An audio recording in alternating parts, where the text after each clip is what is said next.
Mercredi 23 juin, soyez les bienvenus dans La France Libre, l'émission du Conseil national de transition. Le Conseil national de transition présente La France libre.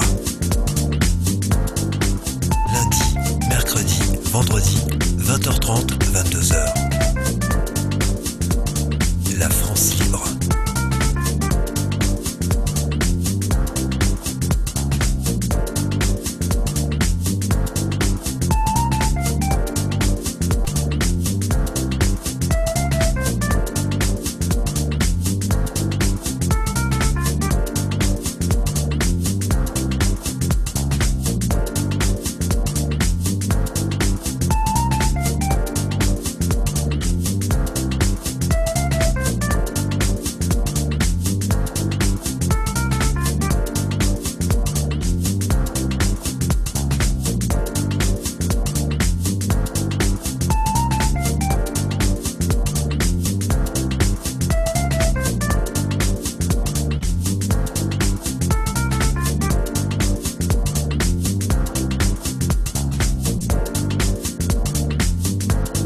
Conseil national de transition.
Pour découvrir ou pour s'inscrire au CNT, www.conseilnational.fr. Bonsoir à l'équipe présente ce soir, bonsoir à Philippe, bonsoir à Bruno, bonsoir également à Zolive et à notre invité. Bonsoir à toi Maurice. Alors ce soir, notre sujet, la valeur de la monnaie. Et d'ici quelques secondes, eh bien, nous allons partir vers l'actualité. Le temps pour moi de caler le jingle.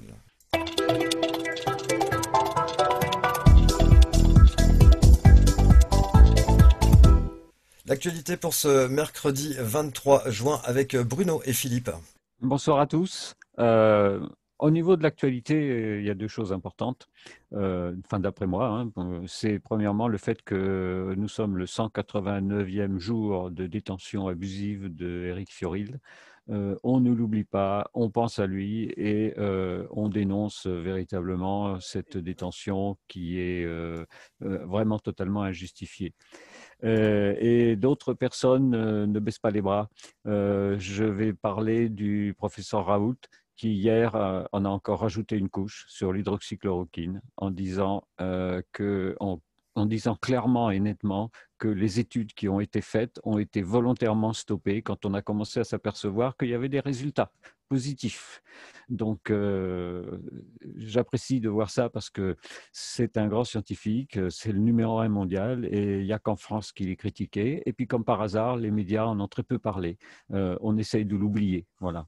Donc, nous, on ne l'oublie pas. Voilà tout ce que je voulais dire pour ce soir. Ça me paraissait assez important de parler du professeur Raoult. Philippe, je te passe la parole si tu as quelque chose d'autre. Oui, bah écoute, dans le droit fil de ce que tu dis, par rapport au soutien moral qu'on apporte à des personnes qui sont dans le combat, il y a aussi toute une série d'informations qui nous arrivent du reste du monde, notamment des confirmations scientifiques sur le fait que, eh bien, oui, effectivement, la protéine spike pose problème lors des injections. Oui, il y a des études qui montrent tout ça. Oui, il y a des administrations publiques comme l'OMS, dans certains pays, comme des États complets qui arrêtent toutes les mesures Covid. Oui, ça bouge un peu dans tous les sens et la perplexité est totale pour les gens qui, comme nous, essayons de réfléchir au monde qui nous entoure et à essayer de comprendre. Ce que nous en comprenons, nous l'a laisse une opinion très forte je dirais pour le moins une réticence vis-à-vis de cette obligation vaccinale. J'insiste sur le mot obligation, qui nous paraît à tout le moins bizarre et qui inquiète un certain nombre de personnes. Toutes les personnes qui décident de se faire vacciner, nous espérons évidemment qu'elles en tirent le plus grand bénéfice, sachant qu'il est extrêmement finalement difficile de mesurer le bénéfice de tout ça, compte tenu que si les pandémies se répandent, c'est qu'on n'a pas suffisamment vacciné d'après certains et qu'on a beaucoup trop vacciné d'après les autres. Donc c'est un petit peu compliqué de se faire une opinion dans ces circonstances. Il faut creuser, il faut aller dans le détail des études, c'est pas forcément facile, mais il y a des gens qui le font pour nous, qui le font très bien, et au CNT, nous réinformons sur ces sujets-là. Je voudrais revenir sur une actualité un petit peu plus gaie quand même, à savoir que les boîtes de nuit, à partir du 1er juillet, vont être autorisées à rouvrir en France. Alors, ce n'est pas en demi-jauge, c'est à 70% de jauge. Alors, voilà, alors c'est assez compliqué parce que les professionnels nous expliquent que faire 70% du chiffre d'affaires alors qu'on a 100% des charges qui sont maintenues, c'est compliqué. Et ils préféreraient, pour certains, continuer d'être subventionnés, car ils le sont, comme c'était le cas jusqu'à présent. Donc, il y a une lutte entre ce corps de métier et les pouvoirs publics pour savoir eh bien, comment se fera la répartition de l'argent pour ces commerçants qui, finalement, comme les autres, ont été spoliés, je dirais même plus que les autres, et plus longtemps que les autres. Voilà. Voilà pour l'actualité. On va peut-être passer à d'autres choses. Je On laisse va la main continuer et la avec parole à Sophie. l'actualité, si vous voulez bien, les amis, mais moi, ce que je vous ai préparé, c'est de l'actualité en images. On va partager Here's ceci. another inconvenient truth. In other parts of the world, airlines are now advising people who have been vaccinated not to fly. Yep, you heard me correctly. Airlines in Spain and Russia are warning people who have been vaccinated against coronavirus not to travel because of the risk of blood clots. Now, this is a well-known risk of long-haul flights, but apparently it's exacerbated by the potential side effects, the clotting side effects of the COVID-19 vaccines. It's just another sign that there really isn't anybody in a position of authority you can truly trust anymore. And therein lies the problem. The global push is towards empowering the clearly untrustables with even more authority and control over all of us. Et dans l'actualité, il y avait également la fête de la musique, le 21 juin. Ça s'est passé à Paris. Une fête de la musique un petit peu particulière pour cette année 2021.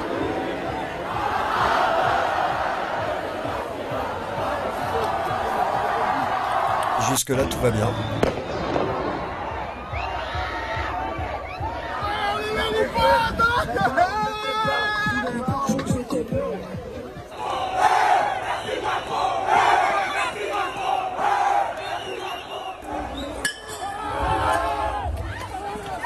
La fête de la musique a été interrompue puisque les rassemblements de plus de 10 personnes ne sont pas autorisés. Plus de couvre-feu, mais pas de rassemblement.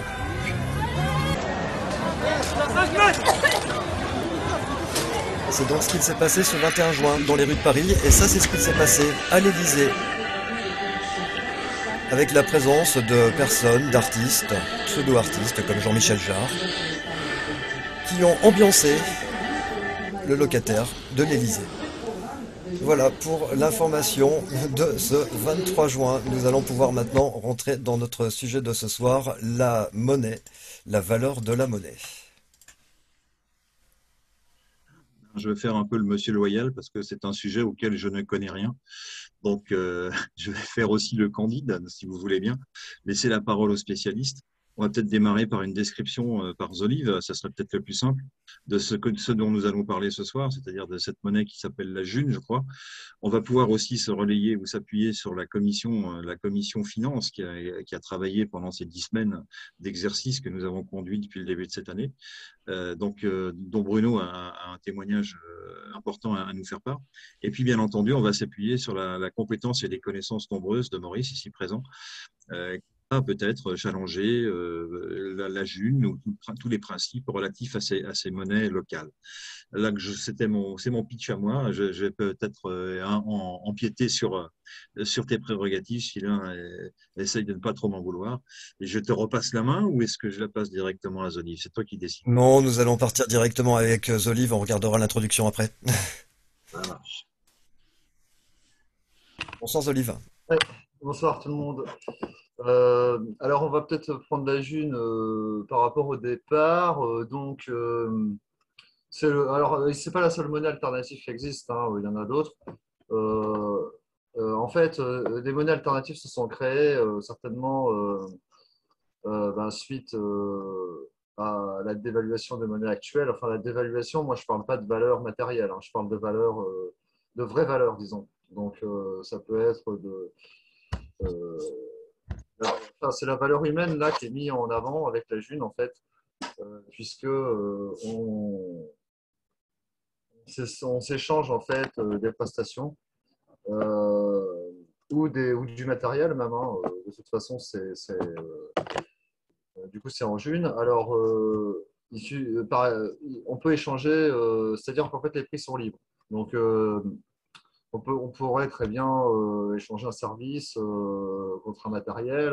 Alors des fois même, on va même plus loin encore, puisque alors particulièrement dans le site J'échange, qui est le site principal d'annonce, on peut proposer un prix en June, un prix en euros pour les frais de port, par exemple, des fois, parce que bon, pour l'instant, on peut payer qu'en euros la poste, donc on ne peut pas les payer en June, par exemple. Moi, je suis auto-entrepreneur et j'accepte la June. Donc, si par exemple j'ai un PC à dépanner, j'accepte la June, comme j'accepte également d'autres ressources. Et maintenant, au début, bon, euh, c'est par défaut en euros ou en dollars, hein, mais de plus en plus de personnes raisonnent en termes de besoins, en fait, puisque les prix, ils en font ce qu'ils veulent, en haut, on va dire. Donc, en termes de valeur, plutôt qu'en termes de enfin, de vraies valeurs plutôt que de fausses, parce qu'on attribue le prix qu'on veut à un objet, alors que par exemple, alors je vais vous prendre un exemple parce que j'ai du mal à exprimer l'idée que j'ai derrière là. En fait, je suis dépanneur en informatique. Si j'ai besoin de faire dépanner ma voiture, c'est à peu près, si je fais une vidange, une révision, c'est à peu près le même montant que si on peut faire une révision de PC. C'est à peu près le même équivalent. Alors imaginons qu'il y en a pour 50 euros. Si le garagiste il fait la facture de 50 euros à moi pour avoir révisé ma voiture et qu'ensuite moi je lui fais une facture à lui de son ordinateur, de son dépannage à 50 euros, bah, pourquoi on ne s'est pas échangé directement les services? Vous voyez? Alors pourquoi? Parce que l'État il nous force tout ce qu'on fait, il veut toucher une commission dessus. Donc en fait, la facture à 50 euros, si je la déclare, au lieu de s'échanger directement le service, si on se facture, du coup, on perd 20 à 40% de la facture. Donc, c'est-à-dire qu'on ne gagne plus que 30-35 euros, quoi. Qui c'est qui empoche les sous? C'est les politiciens avec. Alors, il y en a qui me diront que c'est pour financer les impôts. En théorie, ça doit être pour ça. Mais en pratique, on voit que c'est plutôt pour financer les exactions. Donc, tant qu'on est dans ce schéma-là, moi, j'utilise le moins possible l'euro. Tant qu'on est dans ce schéma-là. Après, quand on respectera l'humain en introduisant un système comme le CMT, une vraie gouvernance, une vraie démocratie, puisqu'on n'en a pas eu jusqu'à maintenant, peut-être que je me remettrai à une monnaie papier, quoi, mais à une monnaie dette. Mais en tout cas, certainement pas dans les conditions actuelles.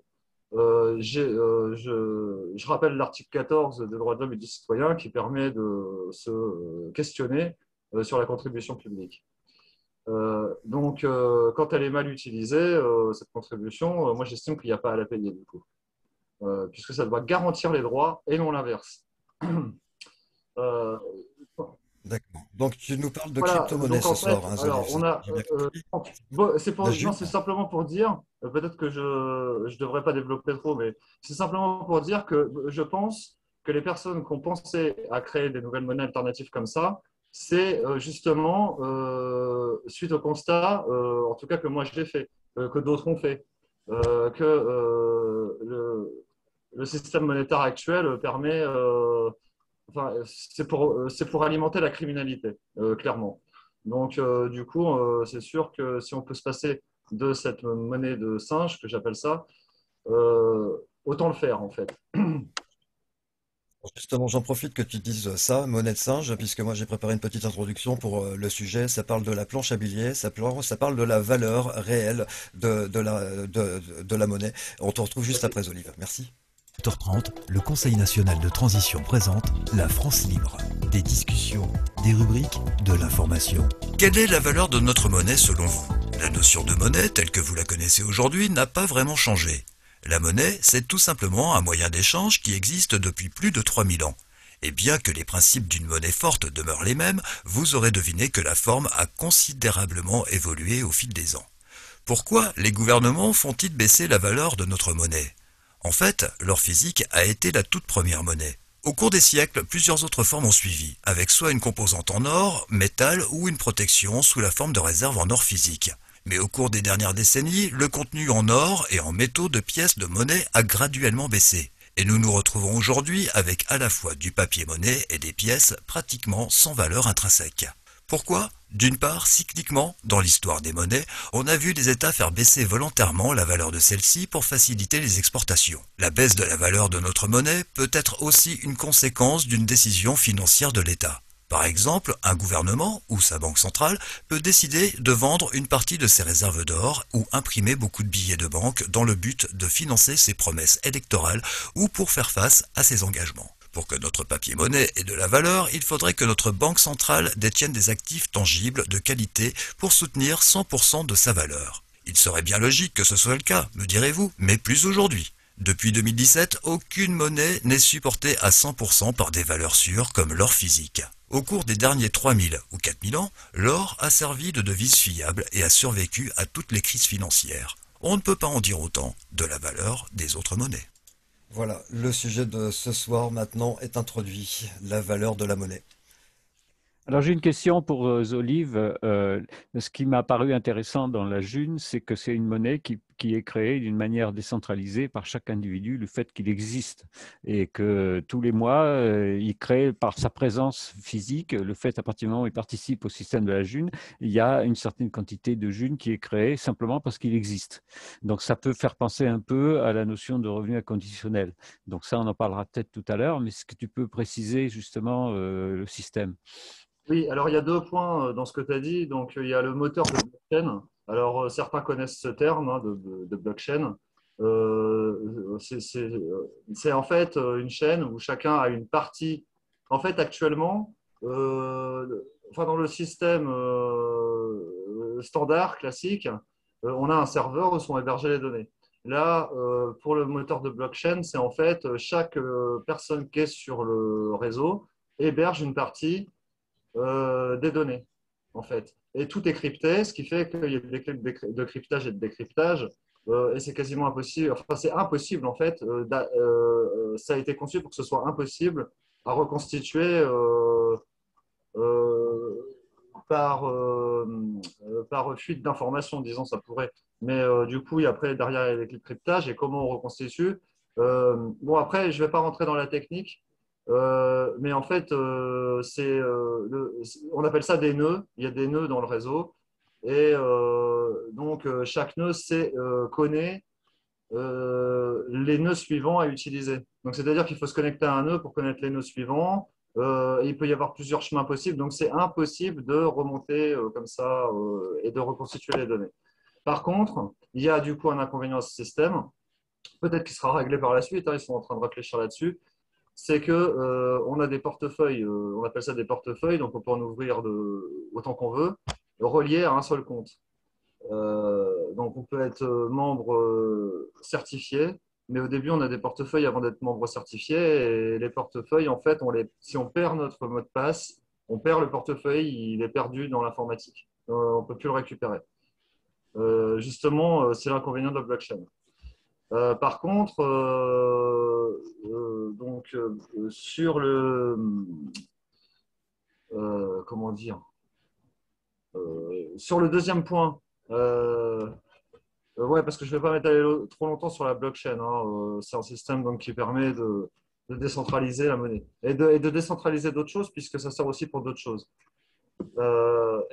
Donc, ici, pour conclure, en fait, il y a un moteur d'Uniteur, ça s'appelle, c'est le moteur qui a permis de créer la June et qui a permis de créer aussi d'autres monnaies alternatives. Donc, c'est sur junitor.org pour ceux qui veulent avoir les infos techniques et comment vraiment ça marche. Même ceux qui souhaitent créer d'autres monnaies, pourquoi pas. Voilà. Ensuite, sur le deuxième point, Bruno, que tu m'as dit, c'était sur le dividende universel. Alors, on appelle ça le DU dans la June. Donc là, il faut passer membre certifié, par contre, pour, entre guillemets, toucher le DU. Donc, le DU, il est calculé par une formule assez complexe quand même, mais ça prend en compte donc, tous les… Alors là, par contre, je ne m'y connais pas trop dans ce point-là, donc je ne vais pas m'apesantir. Il y a, comment dire, en ce moment, je crois que c'est autour de 10 DU par jour, je crois. Mais ça varie en fonction du nombre de personnes ou c'est Oui, comment? c'est la masse. Oui, c'est pour ça que là, j'ai du mal à parler de ce point parce que je ne sais pas comment l'expliquer bien. C'est la masse d'argent par rapport aux membres certifiés, quoi. Donc en fait, au lieu d'être comme une monnaie basée sur de l'or ou sur des actifs, c'est basé sur le nombre de personnes et sur l'existence, la vie de chaque personne en fait. Voilà, ouais, parce qu'il faut que ce soit vivant, sinon ça ne marche pas. Ouais. Alors que l'argent dette, bon, ça peut ne pas, ça peut rester figé, ça. Mais là, il faut que ça bouge, sinon ça ne marche pas. Donc, et ça bouge que par les humains. Et donc, en fait, le fait que ça mette la valeur humaine en premier, c'est que derrière, il y a un être humain. Actuellement, avec les systèmes classiques, c'est une entité juridique qui est derrière, c'est pas un être humain. Donc là, on certifie que c'est basé sur la valeur humaine. Et donc, c'est pas possible d'indexer ça sur du matériel comme l'or ou sur des valeurs qui sont en dessous de l'être humain, disons. Donc voilà, après je sais pas, je vais essayer de répondre à si vous avez des questions, à ce que je sais, parce que notre spécialiste n'est pas là, Poca, aujourd'hui, donc je vais essayer de faire comme je peux. Voilà. Des questions et de la controverse, puisque nous avons Maurice ce soir en invité qui va certainement nous donner son avis par rapport à la June et par rapport aux crypto-monnaies. Bonsoir Maurice. Bonsoir mes amis, ça va le son comme ça? Parfait. Très Un bien. peu, oui, articule bien, oui. Oui, oui. Oui. Bon, moi je suis un partisan farouche, je dirais, convaincu que la monnaie, ça doit être un bien, c'est-à-dire un morceau de richesse, quelle qu'elle soit. Alors ensuite, il faut se mettre d'accord sur un étalon, etc., ou en fixer une valeur marchande, mais peu importe. J'ai exercé professionnellement le métier de gérant de portefeuille, de fortune et de trader également. Bon, je vous signale qu'il existe un marché international des devises, le foreign, bon, vous me passez l'accent dès que je n'ai jamais pu attraper parce que j'aurai ça, le foreign exchange, bon, où on traite, c'est un marché, donc il y a des acheteurs et des vendeurs, et on traite pratiquement toutes les devises du monde. C'est-à-dire que si vous voulez acheter des dollars américains, des dollars canadiens, des dollars de Singapour, aussi bien que des yens, de la livre sterling ou je ne sais pas quoi, eh bien, vous pouvez. Et ensuite, bien entendu, vous pouvez le payer soit avec des euros, soit avec des dollars ou des livres pour acheter une monnaie en face. Donc, ce qui se passe là, c'est tout simplement du swap d'une monnaie contre une autre. Et ce que l'on appelle le taux de change, eh bien, c'est la valeur d'une monnaie exprimée dans l'unité de mesure d'une autre. Voilà. Bon, si vous échangez un dollar contre un euro, ben, c'est un pour un, chacun a la même valeur. Si vous échangez un dollar contre 2 euros, ben, ça veut dire que l'euro vaut la moitié d'un dollar. Et le contraire, si vous échangez 1 euro contre 2 dollars, ben, ça veut dire que le dollar vaut la moitié d'un euro. Voilà, aussi simplement que ça. Alors, bien entendu, c'est un peu plus sophistiqué dans le réel parce qu'on cote des décimales. Moi, quand j'ai commencé dans le métier, il y a 25 ou 30 ans, je ne sais plus, oui, plus de 20 ans, on cotait 4 décimales. c'est-à-dire le 10 millième, et puis subitement, on s'est mis à côté une cinquième, c'est-à-dire le 100 millième. Ça permet aux intermédiaires de grappiller quelques fractions supplémentaires, bon, parce qu'il faut bien que tout le monde vive, voilà. Ce sont ça les raisons. Mais enfin, ce que je veux dire, c'est que par exemple, quand la France, autrement dit, des industriels français, pour faire tourner leurs usines, par exemple, ont besoin de pétrole, les Américains ayant mis une hégémonie totale sur le marché international du pétrole, ils ont obligé les princes arabes, ils ne sont pas les seuls à vendre du pétrole, mais notamment ceux-là, ça a commencé chez eux, ils ont obligé ces personnes qui dirigent ces États producteurs de pétrole à n'accepter en paiement que des dollars américains, ce qui fait que tous les pays du monde ayant besoin de pétrole se sont mis à acheter sur le Forex Exchange avec leur propre monnaie locale, les Italiens payés en livres, les Français payés en francs, les Anglais payés en livres, ainsi de suite, à acheter des dollars. Et selon les bonheurs et les malheurs de l'industrie et de l'état de richesse et de pauvreté de ces divers pays, eh bien, le cours du dollar est plus ou moins élevé par rapport à leur propre devise nationale. Et ce que je veux bien faire comprendre par là, c'est que à l'instant où l'échange se fait, les deux parties sont tout à fait d'accord pour attribuer la même valeur, admettons, 12 euros contre 10 dollars ou autre chose. Cette transaction ne peut avoir lieu que si les deux parties sont d'accord pour faire un échange avec un coefficient donné 1 pour 1, ou 0, quelque chose. Donc, ce qui est en cause, c'est bien l'échange d'un bien contre un autre bien strictement réputé de la même valeur. Par conséquent, rien qu'en voyant ça, vous êtes obligé d'admettre que la monnaie, c'est un bien. Sinon, ça n'a pas de sens, cet échange. Voilà. Donc, quand je fais les conférences là-dessus, je repars toujours sur l'exemple des dates, mais personne ne m'a reproché. Je dis, quand des hommes des cavernes, vous pouviez échanger un cheval contre une vache, ou bien peut-être, s'il y avait pénurie de lait, 2 chevaux contre une vache, peut-être les cours pouvaient varier, c'est-à-dire l'importance relative de la richesse représentée par un animal, aussi bien qu'un tronc d'arbre ou une cahute en bois ou un pot de serre ou je ne sais pas quoi, chacun fixe un prix, c'est-à-dire une valeur marchande à un objet, et est prêt à l'échanger contre un autre objet de même valeur, et s'il n'y a pas un autre objet au marché présent, eh bien, de convention, on a, depuis la plus haute antiquité, échangé contre de l'or, parce que c'était un métal convoité et qui représentait une forme de richesse importante sous un petit volume, facile à transporter, facile à partitionner, parce que si 2 grammes d'or valent un mouton, eh bien, pour 1 gramme d'or, vous avez la moitié d'un mouton, ainsi de suite, ou pour 4 grammes, vous aurez 2 moutons. Donc, tout ça était assez simple, rudimentaire, mais ça a quand même eu le mérite de traverser plusieurs milliers d'années. Surabondamment, j'ajouterai qu'un des plus grands banquiers que la Terre a jamais porté, qui s'appelle John Pierpont Morgan, qui a créé la banque éponyme qui maintenant s'appelle Morgan Stanley, puisqu'il a pris des associés et qu'il est allé à Patresse le siècle dernier. Il a notamment dit un jour, la seule monnaie qui existe, c'est l'or, tout le reste n'est que du crédit. Et il s'y connaissait vraiment, celui-là. Parce que alors, une fortune pareille, c'est dur à amasser, et il a laissé des traces dans le monde financier vraiment extraordinaires. C'était un grand génie de la finance. Voilà, bon, à ce niveau d'explication, je pense que j'ai assez parlé.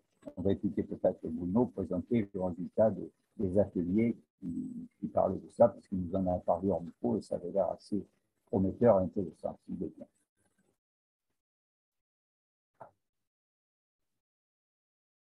Merci Maurice. Là, j'avais mon micro qui était coupé. Merci Maurice par rapport à toutes ces précisions. Et justement, là, je voudrais venir sur le programme du CNT. Parce qu'en fait, Éric Fiorile, depuis le début, a toujours dit qu'il fallait que la monnaie soit contrôlée et appartienne au peuple. Et donc, dans le programme du CNT, il est prévu que le pays prenne son indépendance, annule tous les traités qui ont été signés donc d'une manière arbitraire, sans l'avis du peuple, avec différentes entités, notamment la Commission européenne et la Banque centrale européenne, etc. Le problème qui a été vu et travaillé dans la commission finance, c'est le suivant. Toutes les monnaies actuellement ont un gros problème et un grand danger. Et donc, nous, on ne veut pas que la France s'effondre financièrement s'il y a une crise financière mondiale. Le problème de la monnaie, il est à deux niveaux. Premièrement, la monnaie qui est émise par les banques centrales pour les banques privées est basée sur du vent. On a vu que la Banque centrale européenne a émis 750 milliards, il n'y a pas d'or derrière. Donc ça, c'est un gros problème. Un deuxième problème, c'est l'argent dette qui est émis à un niveau inférieur entre les banques privées et les gens qui vont emprunter. Les banques privées ont un privilège exorbitant, c'est celui de créer de la monnaie à partir de rien. Donc là aussi, il n'y a pas d'or derrière. Donc tout le système est basé en fait sur du vent. Parce que le stock d'or qui peut exister aux différents endroits, dans les banques centrales ou ailleurs, est peut-être 1000 fois plus faible que les montants de monnaie qui ont été créés derrière. Donc, c'est le plus gros danger. C'est l'argent dette et l'argent basé sur du vent. Ce que veut le Conseil national de transition, c'est que le peuple dirige sa monnaie. Donc, créer une banque comme l'ancienne Banque de France, mais une banque qui appartienne au peuple. Donc, cette banque, elle appartiendra en partie à la Cour suprême du peuple, en partie à la Commission des finances, qui remplacera le ministère des Finances. Et dans la Commission des finances, on aura donc un tiers de personnes qui seront des gens du peuple tirés au sort. Le problème étant aussi de savoir si une seule entité comme la Banque de France ou la Banque nationale du peuple aura le droit de créer de la monnaie. Est-ce qu'on peut prendre ou pas exemple sur des monnaies citoyennes comme la June pour avoir de la monnaie décentralisée qui permettrait à chaque individu finalement par son existence de créer de la monnaie. Quand on parle du revenu inconditionnel, c'est un petit peu ça. C'est-à-dire que chaque personne, par son existence, fait que la Banque nationale va lui donner tous les mois une certaine somme. Donc ça revient un petit peu au même. Mais le problème qu'il y a, c'est que toutes ces monnaies citoyennes décentralisées permettent de faire des petits échanges entre personnes, mais ça ne résout pas le problème comment l'État finance ses grands travaux, comment les grandes entreprises vont fonctionner. Donc, toutes les questions qui se sont posées au cours de la commission audit finance ont tourné autour de ce problème. Comment concilier des monnaies citoyennes, des monnaies libres, des monnaies décentralisées avec un État et une banque centrale qui appartiendra au peuple, mais qui aurait le monopole d'émettre de la monnaie. Et que deviendrait dans ce cas-là le stock d'or de la Banque de France? Est-ce que ce stock d'or servirait à faire des échanges avec l'extérieur? Parce que Éric Fiorilde, je me souviens de certaines choses qu'il avait proposées. Il avait proposé d'avoir une double monnaie en France, c'est-à-dire de garder l'euro pour les échanges avec l'extérieur, en se servant, par exemple, de l'or de la Banque de France comme garantie, et d'avoir une monnaie interne qui serait le nouveau franc libre, qui serait une monnaie citoyenne. Et cette monnaie citoyenne, est-ce que ça serait une monnaie comme l'était le nouveau franc à l'époque de De Gaulle, gérée par la Banque centrale, par la Banque nationale de France, avec une monnaie, je dirais, du style classique, ou est-ce qu'on pourrait introduire dans cette monnaie une notion aussi, une partie de monnaie citoyenne, et là, on rejoint le principe du revenu inconditionnel. Mais la question qui n'a pas été résolue par la Commission, malgré 10 semaines de travaux, c'est comment arriver à faire le lien entre une monnaie citoyenne locale et les besoins de l'État au niveau national. Donc, c'est là que je voudrais repasser la parole à Maurice pour voir quelle idée il peut avoir par rapport à ça. Bien, merci. Donc, moi, je suis par conviction naturelle, intime, opposé à toute forme de monnaie libre, locale, etc., parce que ces besoins locaux, que je ne conteste pas, matériellement, ne sont justifiés que par la carence de la monnaie actuelle nationale qui ne remplit pas les rôles principaux qu'elle devait remplir. Si c'était le cas, personne ne penserait à faire des monnaies locales, des machins, tout ça.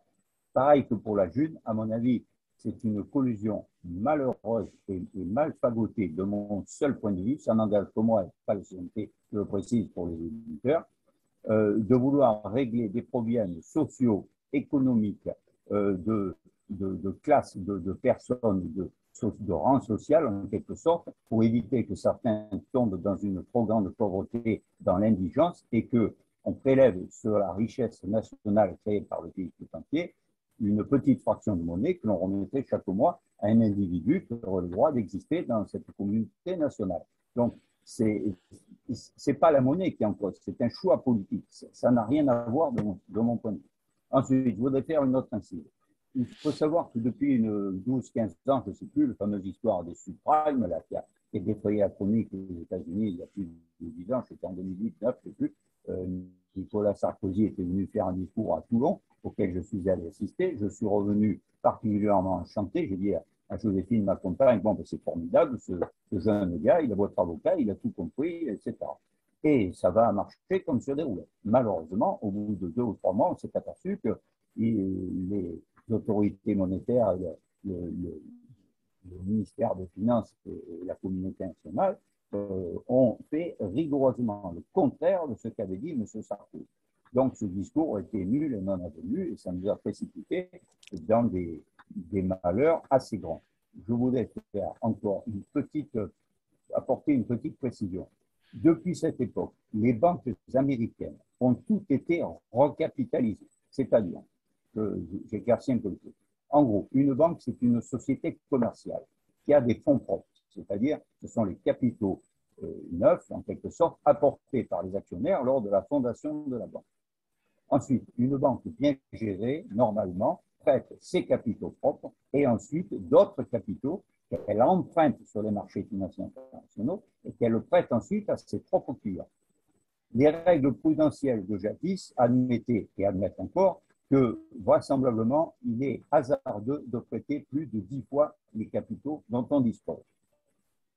La fameuse banque Sherson Lehman qui avait sauté aux États-Unis à l'époque, elle en était à 50 ou 60 fois en prêt le montant de ses capitaux. Les Américains ont laissé crever ou ont assisté ou ont encouragé la bête à mourir, comme on veut, le fameux Paul Volcker américain s'en est, etc. Bon, je vous la fais courte, toujours est-il que depuis lors, pratiquement 95% de la totalité des banques américaines sont maintenant vertueuses et ne prêtent pas plus de 10 fois les capitaux propres dont elles disposent et ceux qu'elles ont empruntés.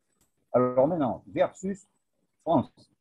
En France, il y a 4 grands pôles bancaires, comme chacun le sait. La BNP Paribas, etc., la Société Générale.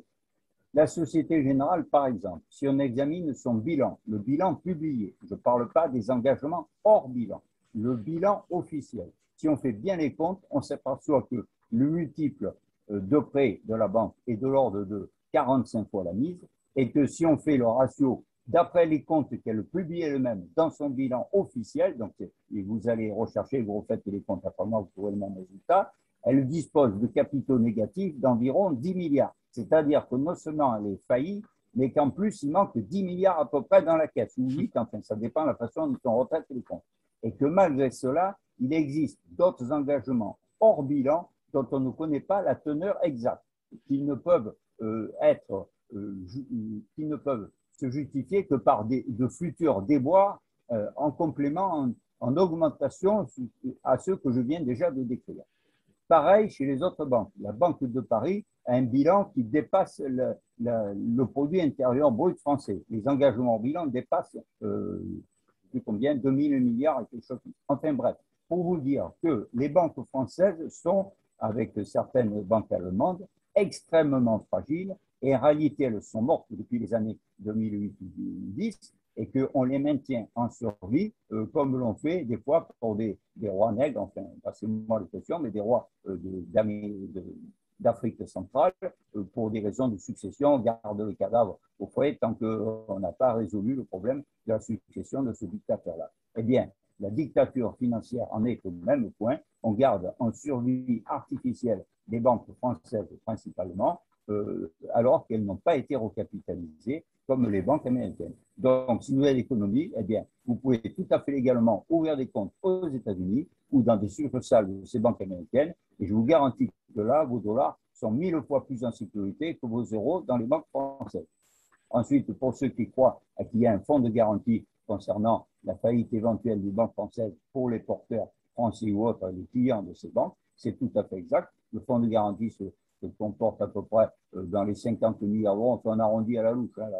Au point où on en est, il faut arrondir tous les chiffres à la louche pour que ça parle à tout le monde. Bon, il y a 50 millions de comptes français, il y a 50 milliards. Bon, s'il y a faillite générale, ben, ça fait 1000 euros par personne. Voilà. Et c'est tout ce qu'on peut récupérer. Et sachant maintenant que ce fonds de garantie n'est pas sous forme d'utilité, mais déjà investi lui-même dans d'autres produits, vraisemblablement, il y a 1000 euros, ce sera 100, ou peut-être 10, ou peut-être rien du tout. Voilà. La situation actuelle, elle n'est pas catastrophique, elle est cataclysmique à la puissance 10, 12, 15 ou 20, j'en sais rien. Mais elle est cataclysmique. Le problème, c'est quand ça pètera, qu'est-ce qui se passera? Eh bien, je vous fiche mon billet, que personne ne le sait, et surtout pas les grands argentiers de la BCE et ailleurs. Ils ont tous piétiné les règles qu'ils avaient fixées eux-mêmes. Ils ont tous fait, en dépit du bon sens, le contraire de ce qui prétendait être des actions vertueuses. Alors, quand ces gens-là, après, viennent nous faire la morale ici et là, quand on ne peut pas trouver 3 000 euros pour payer des infirmières une petite prime de 100 euros à chacune dans l'hôpital, et que la BCE fabrique comme ça, clac, d'un claquement de doigts, 1000 milliards ou 700 milliards, tout ça est de la supercherie. Et quelque chose nous dit qu'un jour ou l'autre, quand on a un comportement de folie, eh bien un jour, on retombe sur Terre et qu'en général, plus on tombe de haut, plus ça fait mal. Voilà ce que je voulais dire. Je me suis un peu éloigné du complément que Bruno voulait me faire dire, mais c'est pour essayer d'alerter nos auditeurs sur la gravité et le danger de la situation actuelle. Merci. C'est le problème des banques et de l'émission de monnaie qui appartient à des groupes privés, alors que ça n'aurait jamais dû être le cas. Oui, quoique ça, ce que tu dis, Bruno, quand c'est bien fait, tous les systèmes sont bons dès lors qu'ils sont respectés. Ce que vient de nous expliquer Maurice, si j'ai bien compris, c'est que plus rien n'a été respecté des règles qu'ils avaient eux-mêmes édictées. Et ce qu'a dit aussi Maurice, si j'ai bien compris, c'est que la monnaie alternative, comme celle que nous propose The Livre, la June ou d'autres, vient en quelque sorte concrétiser la faillite des principes monétaires précédents.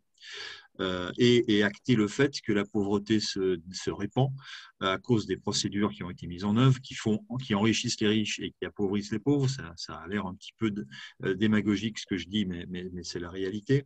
Et donc de ce fait, naturellement, il y a une sorte de réflexe de dire, nous, on va se mettre en cité, on va se mettre en village et on va créer notre propre économie, quitte à manger des racines, quitte à manger des carottes toute l'année, je ne sais pas. Et si on décide de faire ce genre de société, il faut bien que nous recréions de notre côté également une valeur qui va s'appeler monnaie. Alors, ce que j'ai retenu, moi, chez ce qu'a dit Zoli, c'est qu'on distribue gratuitement cette monnaie du simple fait que la contrepartie, elle est représentée par la vie de l'être humain. Ça peut paraître un petit peu féerique dans un premier temps. Mais j'ai envie de citer quand même l'exemple des droits de tirage spéciaux qui sont à peu près la même chose, mais pour les nations. C'est-à-dire qu'un droit de tirage spécial, il en a été émis à 2 occasions, si je ne me trompe pas trop, et ce sont des cadeaux qui sont faits aux nations. On dit, voilà, à l'époque, on n'avait pas assez de masse monétaire, contrairement à aujourd'hui où on en a trop. À cette époque-là, je parle des années 60, on n'avait pas assez de masse monétaire pour représenter tous les actifs qui étaient répartis sur le monde. Donc, on s'est dit, on va créer plus de masse monétaire parce qu'on n'en a pas assez. Donc, on a créé des droits de tirage spéciaux qu'on a distribués gratuitement aux États chargés à eux de les dépenser au mieux. Voilà ce qui s'est passé. Donc, ça ressemble furieusement à cet exemple que nous donne Zolive, de la gratuité, de la fourniture gratuite tous les mois d'une base monétaire alignée tout simplement, ou ajustée, ou adossée, on pourrait dire, sur la personne physique qui la reçoit. en tant qu'être humain et en tant que valeur d'être humain. Pourquoi pas creuser dans ces directions? Voilà. Donc moi, j'ai bien compris l'argument de Maurice qui dit que si ces monnaies alternatives percent aujourd'hui, c'est pour compenser une situation catastrophique, voire cataclysmique, on a bien compris. Et donc, il y a bien une alternative. La question, c'est est-ce que cette alternative est logique? Est-ce qu'elle est de bon sens? Est-ce qu'elle est prudente? Ou est-ce que de toute manière, tout se résoudra par le haut ou ne se résoudra pas? Comme disait Keynes à une époque, sur le moyen terme, on peut faire ça, et sur le long terme, on est tous morts. Donc là, si on est tous morts sur le long terme, est-ce que ça sera intéressant? Alors, je rebondis par rapport à Keynes aussi, il disait l'autre chose. Il traitait l'or comment dire, de reliques barbares de mémoire. Barbare. Donc, il contredisait en cela les paroles de John Pierpont que tu citais tout à l'heure. Morgan, excuse-moi, oui, tout à fait, et qui disait, lui, qu'il n'y avait qu'une seule monnaie, c'est l'or. Ah, voilà. Donc, on est sur des différences d'appréciation fondamentales, on est sur des logiques quasiment messianiques, c'est-à-dire qu'il y a un départ, on va remonter au roi Salomon, qui disait qu'à la fin de l'exploitation annuelle, il lui restait 666 talents d'or. Lorsque la reine de Saba lui posait la question, comment vous faites pour gérer aussi bien votre royaume? Il répondait, je fais mes affaires, et puis à la fin de l'année, il me reste toujours, peu ou prou, 666 talents d'or. D'aucuns ont vu entre ce chiffre de 666 et une certaine cabale un lien direct. Je ne suis pas sûr qu'il y en ait un, mais bon, ça c'est un autre débat. Bon, voilà, donc on est sur des choses fondamentales. Ce soir, on n'aura peut-être pas répondu à la question, faut-il ou pas une monnaie alternative? On aura en tout cas répondu à la question, la monnaie avec laquelle nous vivons au quotidien, est-elle fiable, est-elle pérenne, ou bien est-ce qu'il y a forcément des changements majeurs qui s'annoncent? Oui, Ce qui est certain, c'est que le CNT veut protéger le pays des atteintes extérieures, c'est-à-dire protéger la souveraineté, c'est-à-dire avoir une banque qui appartienne au peuple et se protéger justement des crises qu'il peut y avoir à l'extérieur, donc au niveau des frontières. Voilà. Maurice? Ce que je veux rajouter, c'est que il faut bien comprendre que ontologiquement, une monnaie, c'est un bien public et seulement un bien public. Quand vous en avez dans votre porte-monnaie, vous jouissez provisoirement jusqu'à ce que vous ayez dépensé de ce bien public. De là, il ressort que seule l'administration publique, c'est-à-dire un gouvernement qui soit réellement l'émanation de la volonté du peuple et que les décisions soient prises dans l'intérêt général de la population, il n'y a même plus besoin qu'il y ait de l'or en gage ou quoi. Si c'était le cas, la base monétaire se suffirait à elle-même. Mais il serait quand même mieux de la rattacher à des biens réels et existants. La monnaie papier, la monnaie fiduciaire, elle est consomptible au sens du dictionnaire. C'est-à-dire qu'elle peut disparaître, on peut la brûler par son usage. Toutes ces monnaies de crédit, elles peuvent disparaître. La monnaie réelle basée sur l'or ou des richesses d'immeubles, de forêts, de terres, ou même d'œuvres d'art, eh bien, elle a le mérite qu'elle n'est pas consomptible. Vous prenez un chalumeau, je le dis souvent, vous prenez un lingot d'or, vous le fondez, la tombe par terre, et bien quand ça aura refroidi, vous ramassez les morceaux, ça n'aura plus la forme des jolis lingots, ça sera une espèce de pizza avec des flèches dans tous les sens, mais il y aura toujours 1 kilo d'or et vous n'aurez rien gagné, rien perdu, point barre. C'est impossible à faire disparaître. Voilà. Alors que je l'ai déjà cité dans d'autres exemples, et ça me plaît de le dire, je connais d'anciens clients moi qui ont acheté à la banque, moyennant beaucoup d'euros à la place, des certificats de possession de détention d'or, qui sont propriétaires d'1 kilo, 2 kilos, 10 kilos, les riches, etc. Ils ont le certificat, mais le lingot, ils n'ont pas. Par contre, moi, je sais très bien que la banque a vendu 10 certificats pour un seul lingot qu'elle a dans son coffre. Et ça, c'est vrai, c'est audité, c'est prouvé, c'est certain. Voilà. La monnaie réelle, on ne peut pas la falsifier. Elle existe, celui qui a un lingot, l'autre l'a pas. Si vous le donnez à quelqu'un, il change de coffre, il n'est plus à vous, il est à lui. Vous pouvez donner un certificat à une personne, en refaire une photocopie à un autre. S'il croit qu'il vaut, pour lui, il vaut. Mais en réalité, il ne vaut rien. Voilà. La différence entre une vraie monnaie, c'est qu'elle existe avant son inscription en compte, avant son usage, alors que la fausse monnaie, on la crée d'abord et on s'en sert ensuite. Ça n'a absolument rien à voir. Il faut bien comprendre qu'on a vécu des dizaines de milliers d'années sans aucune monnaie, en petits groupes qui s'échangeaient convivialement les biens et les services entre eux. C'était très bien. C'était du troc rudimentaire ou de la monnaie de compte sur des bâtons avec des traits, des comptages, tout ça. Vous envoyez 1000 exemples sur Internet, donc je ne veux pas m'appesantir là-dessus. Par contre, dès l'instant que l'on vit dans des sociétés où il y a plus de 10 000 personnes dans un lieu, personne ne peut prétendre connaître suffisamment ceux d'en face pour leur faire confiance. Donc, il est nécessaire qu'il y ait un tiers de confiance qui se substitue à la personne en face. Ça nécessite donc un objet monétaire. Cet objet monétaire donc devient un bien public, doit rester sous l'administration publique, et pour qu'il n'y ait pas de débordement, mieux vaut qu'il soit vraiment gagé sur une richesse réelle d'or, d'argent, de forêts, de terres agricoles, de bâtiments, d'immeubles. Voilà, c'est tout. Si c'est fait comme ça, eh bien tout va bien, les affaires du pays marchent, et puis ça s'arrête là. Il n'y a pas besoin de faire autre chose. Ensuite, si on veut donner une allocation de ressources, de survie, d'existence ou alimentaire, si l'on peut dire, aux citoyens, selon son âge, selon ses mérites ou selon simplement le fait qu'il est vivant pour l'aider à vivre, il suffit simplement de le prendre sur la richesse nationale, donc sur le trésor de l'État qui collecte des impôts tous les ans pour payer la justice, l'armée, la police, les tribunaux, etc., ce qui est absolument nécessaire. Si c'est bien géré, il suffit de prélever là-dessus et de donner à chaque citoyen quelque chose si la communauté nationale l'accepte et si les circonstances économico-sociales s'y prêtent, le demandent, voire l'exigent, comme c'est le cas maintenant. Mais ça n'a rien à voir avec la monnaie. Pourquoi on leur donnerait du pain et du cirque comme sous la Rome antique? Eh bien, ça ferait la même chose. Alors pour l'instant, le cirque, ils l'ont parti, ceux qui ne payent pas leur devance télé, mais le pain, il faut encore le payer, on n'en a pas, sauf peut-être chez l'abbé Pierre ou je ne sais pas où. Voilà, à mon avis, il ne faut jamais mélanger trop de problèmes et embrouiller les cartes. Depuis des lustres, tous les gouvernements essayent d'abrutir les citoyens par une éducation nationale qui jadis s'appelait instruction publique jusqu'en 1932, et abrutir les citoyens pour qu'ils ne réfléchissent pas, pour qu'ils ne comprennent pas, pour qu'ils n'aient plus les instruments intellectuels nécessaires pour penser un système vertueux. Donc, ils se contentent d'un système mafieux comme il est organisé actuellement. Mais c'est un défaut de conception et c'est un défaut qui ne profite qu'à ceux qui en sont les auteurs, c'est-à-dire les banques centrales internationales qui s'entendent comme leur emploi au sein de ce système monétaire international, dont le siège, je rappelle, est à Bâle. C'est une banque qui s'appelle la BAI, qui bénéficie de l'extraterritorialité. Pareil, aux États-Unis, la réserve fédérale, d'ailleurs, il n'y a pas que la célèbre de l'Union, il y en a d'autres.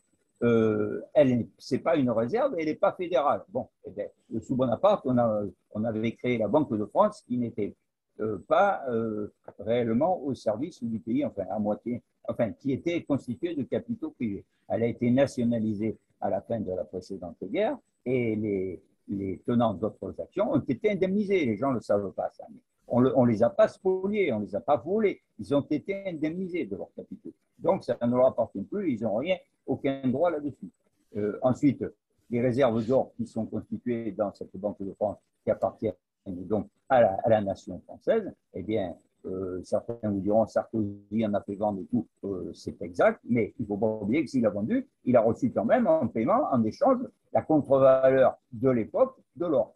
Évidemment, par un coup très malheureux dont ces gens-là sont coutumiers, il a vendu au plus bas sur une 10 ou 15 ans, et depuis, on a été spolié au moins de presque le double par rapport à la situation si on avait gardé l'or dans les caves. Mais enfin, c'est un autre problème. Et l'argent qui a été reçu en produit de cette vente a été gaspillé dans le budget général comme ailleurs, alors que s'il était resté dans les caves, eh il serait encore, on aurait gaspillé quelques milliards de moins. Et puis voilà. Merci Maurice. Bien voilà, l'émission touche pratiquement à sa fin. Donc crypto-monnaie ou monnaie indexée sur l'étalon or, vous pourrez vous faire votre idée. Merci Philippe, merci Bruno, merci Olive, merci également à notre invité de ce soir, Maurice. Nous serons de retour vendredi à 20h30 pour continuer à vous informer. Excellente soirée à vous. Le Conseil national de transition présente la France libre. Lundi, mercredi, vendredi, 20h30, 22h. La France libre.